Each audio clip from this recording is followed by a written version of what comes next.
Halo para pendengar, dimanapun kalian berada, selamat datang di konten Megane Recap, yaitu konten dimana gue akan menyimpulkan perjalanan channel Megane Sensei dalam 1 tahun terakhir. Video ini gue buat khusus untuk kalian para subscriber Megane Sensei yang udah ngikutin gue sepanjang tahun ini. Oh iya, buat kalian yang nunggu Isekai of the Year versi Megane Sensei, kemungkinan bakalan gue buat di awal tahun, karena sekarang saya Hateno Paladin masih belum tamat. So langsung aja, mari kita mulai dari bulan Januari. Awal tahun 2021, gua buka dengan konten Megane Talk yang berjudul Untuk Kalian Bocah-Bocah Megane Sensei. Konten itu gua buat untuk speak up mengenai masalah netizen toksik karena gua udah memprediksi kalau channel gua bakalan ramai dengan subscriber baru. Nah harapannya agar kalian para subscriber baru bisa tahu kalau gua nggak suka dengan komentar toksik dan jangan bawa kebiasaan toksik kalian di channel lain ke channel ini. Dan seperti biasa, ketika lu speak up masalah beginian, pasti akan ada aja orang yang bilang lu baperan dan segala macamnya. Di bulan Januari juga, gue mencoba membuat konten baru dengan ngebuat first impression, yaitu ngebahas episode 1 Mushoku Tensei dan 2 episode pertama Kumodesuga Nanika. Hasilnya bisa kalian lihat sendiri kalau view yang gue dapatkan cukup besar, tapi gue memutuskan untuk nggak lanjutin lagi, karena gue nggak mampu untuk ngebuat konten first impression, konten overlord, dan juga detail kecil secara bersamaan. Lalu di bulan ini, gue ngebuat 4 detail kecil, yaitu detail kecil Majo no Tabi-Tabi, detail kecil Bofuri, detail kecil Tenkiroko, dan detail kecil Yokusoku Neverland Season 1. Yang bisa dibilang, semua detail kecil di bulan ini bagus-bagus. Di bulan ini juga, gue menjawab salah satu request di Saweria yang minta gue untuk ngebahas apa sih bagusnya ReZero. Dan di akhir bulan, gue menghabiskan waktu berhari-hari hanya untuk mikirin konsep timeline di movie Kimi no Na wa. Berlanjut ke bulan Februari, di bulan ini gue cuma buat 3 detail kecil, yaitu detail kecil Metin Abyss, detail kecil Get G Etai, dan detail kecil Dr. Stone. Kalau mau jujur ya, detail kecil di bulan ini nggak begitu bagus, apalagi detail kecil Dr. Stone yang menurut gue pribadi kurang memuaskan. Di bulan ini juga sempat ramai tentang perkara Hyugo yang hilang di versi anime, dan gue mencoba menebak kemana perginya karakter ini. Lalu di bulan ini gue mencoba menghidupkan kembali beberapa playlist lama seperti yang harusnya ada di Kumodesuga Nanika, playlist referensi Akashic Record, dan playlist impresi setelah gue maraton light novel Kumodesuga Nanika. Nah, hal yang paling menarik di bulan Februari adalah ketika game Mask for the Dead ngerilis karakter Platinum Armor. Hal ini jadi momen pertama di mana kita bisa melihat seperti apa skill yang Platinum Armor miliki. Masuk ke bulan Maret, pada saat ini gue lagi semangat banget untuk baca light novel dan gue memutuskan untuk baca novel Kimi no Na wa. Lalu akhirnya muncul konten ini di mana gue ngejelasin detail-detail menarik yang hanya bisa kalian temukan di novelnya dan tidak ada di animenya. Lalu di minggu yang sama, gue lagi hype banget untuk nonton movie terakhir Violet Evergarden. Jadi setelah nonton, gue memutuskan untuk langsung review dan menurut pendapat gue pribadi, movie-nya kerasa kurang banget jika dibandingkan dengan seriesnya. Hasilnya apa? Gue diserang netizen dengan narasi kalau gue ngebuat orang-orang males nonton movie-nya dan hasilnya bioskop pun sepi. Wow, sehebat itu kah gue bro? Nah, gue ada cerita menarik nih tentang movie Violet Evergarden. Pada saat animenya mau rilis, gue mencoba menghindari spoiler untuk bisa menikmati movie-nya dengan lebih baik, walaupun gue sudah tahu kalau nanti Violet akan bertemu dengan mayornya. Tapi hebatnya, tepat sebelum movie-nya diputar, bioskop tempat gua nonton malah mutar trailernya Violet Evergarden yang isinya spoiler semua. Jadi perjuangan gua untuk menghindari spoiler sia-sia gara-gara kena spoiler sama bioskop itu sendiri. Kan bejat ya. Nah, lalu untuk konten detail kecil di bulan ini, ternyata gue cuma ngebuat 2 detail kecil, yaitu detail kecil Talentless Nana dan detail kecil Hyoka. Nah, dari 2 itu menurut gue, detail kecil Hyoka jadi salah satu detail kecil paling memuaskan. Di bulan ini juga, gue mencoba membuat konten baru, yaitu dengan ngebuka topik dan beberapa komentar kalian akan gue baca. Nah, topik yang gue buka pada saat itu adalah tentang pengalaman tidak menyenangkan sesama fans anime. Lalu di akhir bulan, gue mereview season 2 Yokusoku Neverland yang sangat mengecewakan. Bahkan ketika gue buat video itu, rating animenya masih ada di angka 6, dan sehari kemudian langsung turun ke angka 5 loh. Setelah itu, kita masuk ke bulan paling greget, yaitu bulan April. Di bulan ini, anime di musim winter sudah semuanya tamat, dan ini adalah momen yang tepat untuk nge-review anime. Dan pada saat itu, gue ngebuat video penuh pujian untuk anime terbaik di tahun ini, yaitu X-Arms. Ini adalah anime yang benar-benar bikin heboh karena hadir dengan pendekatan animasi yang super revolusioner. Tapi meskipun di musim kemarin banyak yang ampas, setidaknya gue merasa terobati lah dengan tamatnya ReZero Season 2 Part 2 yang bagusnya bukan main. Cuma masalahnya Season 2 malah meninggalkan banyak pertanyaan, dan akhirnya gue collab bareng Mitama 2330 untuk mendapatkan beberapa jawaban tentang pertanyaan yang ada di ReZero Season 2. Di bulan ini juga gue ngebuat 3 detail kecil, yaitu detail kecil Mushoku Tensei, detail kecil Tensura Season 2 Part 1, dan detail kecil Kuma Kuma Bear. Nah, di pertengahan bulan April, kita memasuki bulan Ramadan, jadi gue pun berinisiatif untuk ngebuat rekomendasi anime legal dan aman untuk ditonton sambil puasa. Tapi sayangnya, playlist ini terhenti di minggu kedua karena suatu kondisi. Lalu di bulan ini juga, Maruyama merilis sebuah cerita singkat yang katanya adalah prolog sebelum masuk ke volume 15. Masuk ke bulan Mei, di bulan ini gue nggak sempat upload apa-apa dan menghilang dari YouTube selama 1 bulan. Ini karena di kota tempat gue tinggal terjadi insiden kabel optik putus dan butuh waktu 1 bulan penuh agar internet bisa kembali normal. Makanya playlist rekomendasi anime aman nggak bisa gue lanjutkan lagi karena gue nggak bisa upload video selama bulan Ramadan. Gue cukup kesel sih pada saat itu karena semua rencana gue jadinya berantakan. Padahal di bulan itu loh, OV lagi collab barang Bleach dan gue udah terlanjur pre-order kodeksnya. Jadinya kodeks gue hangus dan gue nggak dapat skin Bleach sama sekali. Gue juga udah terlanjur beli Battle Pass di game Illusion Connect dan tentu saja Battle Pass-nya juga hangus. Padahal itu pertama kalinya loh gue top up di Illusion Connect. Nah, yang lebih nyebelin, di bulan ini ada 2 pengumuman penting, yaitu pengumuman Overlord Season 4 dan Made in Abyss Season 2. Hal ini ngebuat gue kesel banget karena gue nggak bisa langsung ngebahas 2 topik itu, padahal itu adalah momen yang bagus untuk mendapatkan traffic. Tapi terlepas dari semua kekesalan itu, gue ucapkan terima kasih banyak untuk kalian para subscriber Megane Sensei yang tetap setia menanyakan kabar gue di kolom komentar dan juga tetap mempertahankan membershipnya meskipun gue nggak bisa aktif selama 1 bulan. Tapi gue ucapkan bejat ke kalian yang ngomong kalau adminnya sudah mati, makanya nggak pernah upload lagi. Mulut kalian itu bejat sekali loh. Lanjut ke bulan Juni, di hari yang sama ketika jaringan sudah bagus, gue langsung upload 7 video sekaligus. Dan video pertama yang gue publish adalah video pembahasan Overlord Season 4. Nah, karena selama bulan Mei gue nggak bisa pakai internet, jadinya gue perbanyak konten detail kecil karena cuma konten ini doang yang bisa gue buat tanpa harus browsing di Google. Makanya di bulan ini bisa sampai ada 5 detail kecil. Ini juga jadi alasan kenapa di detail kecil Tateno Yusa ada beberapa detail yang nggak bisa gue temukan jawabannya karena gue nggak bisa search di Google. Contohnya, pada saat itu gue nggak bisa nemu alasan kenapa pahlawan kipas butuh SP dan alasan kenapa Naofumi serap rambutnya Raptalia. Nah, selain itu, hal yang paling memorable di bulan Mei dan Juni adalah momen ketika gue ngebuat detail kecil Yakusoku Neverland Season 2. Karena pada saat itu, gue maraton anime ini sampai lebih dari 4 kali cuma buat nyari detail kecil doang dan gak ada hiburan lain.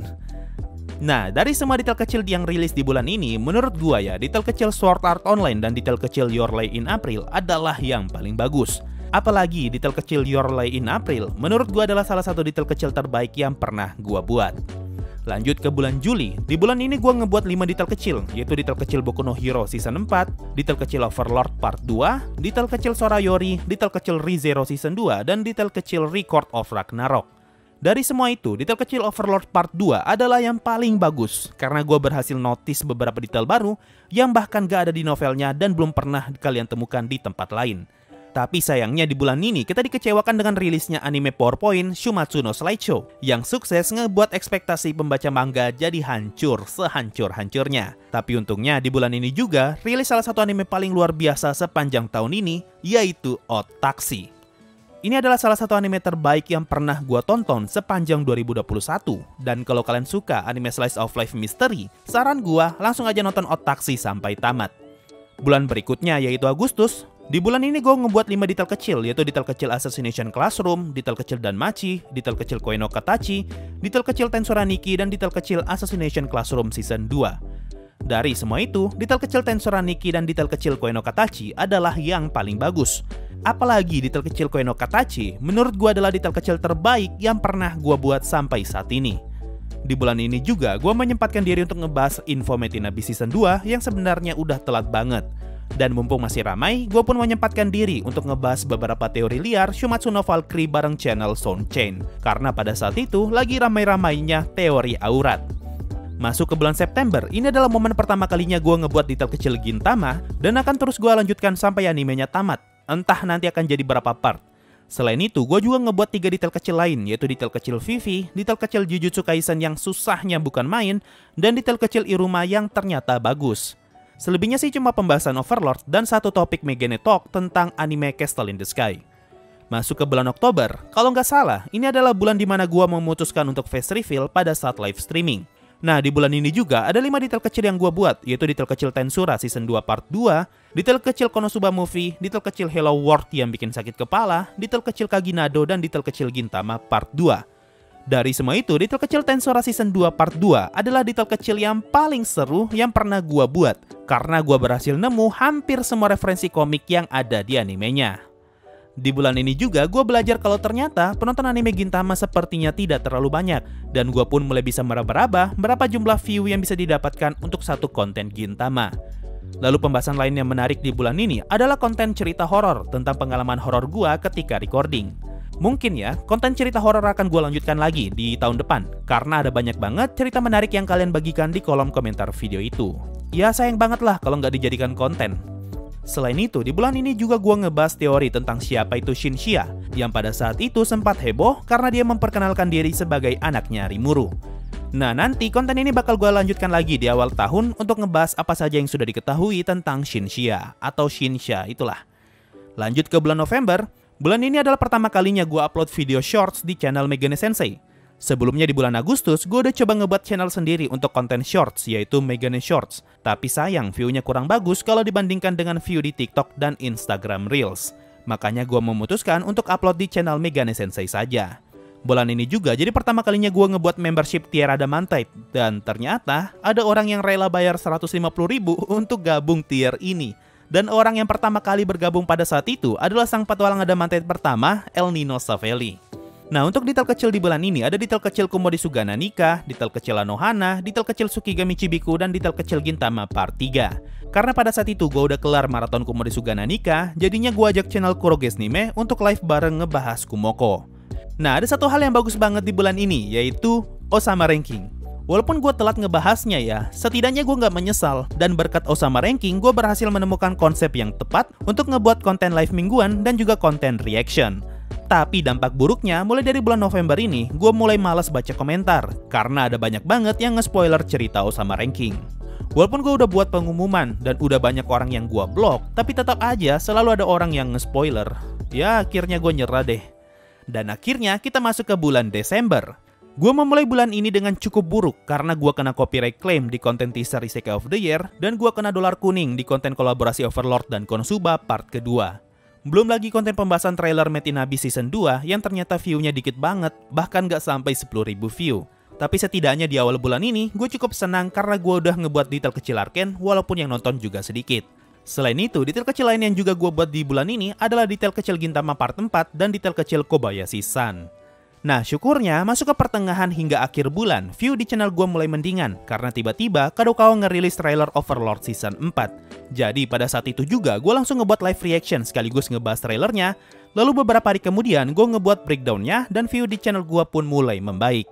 Dan akhirnya tahun 2021 ini berhasil gue tutup dengan konten tahunan kita, yaitu Isekai of the Year dan juga konten Megane Recap ini.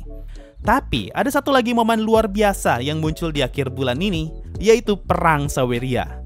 Sebelumnya di bulan Oktober, kalau nggak salah, pernah terjadi Perang Saweria yang menghabiskan total 4 juta lebih. Tapi itu nggak seberapa jika dibandingkan dengan Perang Saweria kali ini yang menghabiskan hingga belasan juta. Wow! Gue ucapkan terima kasih banyak yang sebesar-besarnya untuk our Lord Nigredo fans dan juga Fernando. Ya, itu tadi recap channel Megane Sensei sepanjang 2021 ini. Di awal tahun, jumlah subscriber gua masih ada di angka 70 ribuan. Dan di akhir tahun ini, subscriber gua sekarang ada di angka 160 ribuan. Ini berarti gue berhasil mendapatkan 90 ribu subscriber hanya dalam setahun. Berkat hal ini, gue berhasil mendapatkan silver play button di bulan April kemarin. Nah, dengan berakhirnya tahun 2021, artinya gue udah 3 tahun aktif di YouTube. Gue nggak tahu ya, gue bisa sampai kapan aktif di YouTube. Tapi setidaknya untuk 3 tahun ini adalah momen yang sangat menyenangkan buat gue. Meskipun tahun ini bisa dibilang sebagai tahun yang cukup berat bagi gue di dunia nyata, tapi berkat adanya channel Megane Sensei, setidaknya gue bisa mengurangi beban itu dengan terus produktif ngebuat konten. Yah, makasih banyak untuk kalian yang udah nonton channel ini selama 3 tahun, 2 tahun, dan 1 tahun ke belakang. Makasih banyak juga buat kalian yang udah rela gabung membership selama ini, meskipun gak banyak yang bisa gue tawarkan sebagai gantinya. Makasih banyak juga untuk kalian yang udah nyawer selama ini, mau itu sedikit atau banyak, gue ucapkan terima kasih. Dan makasih banyak juga untuk kalian yang udah selalu support gue dengan komentar-komentar positif. Mungkin itu saja untuk tahun ini. Makasih semua yang sudah mendengarkan sampai saat ini. Sampai berjumpa di tahun depan. Dan bye.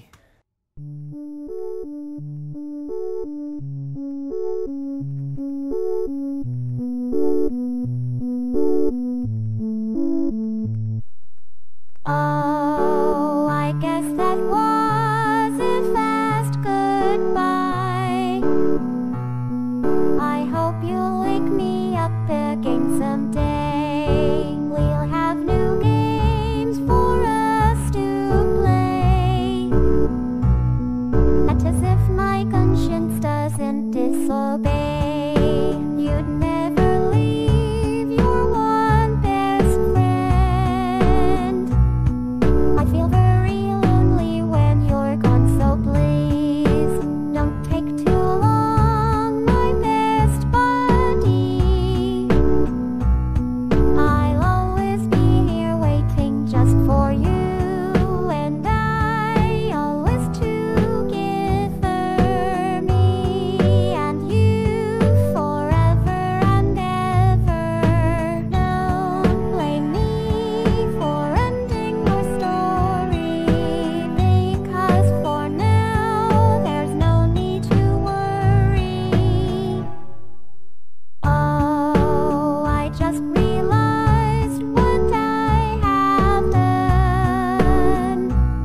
A little late it seems to make things right, but please, it's not my fault, it was its fault. But they'll never know what's truly best for you and I mean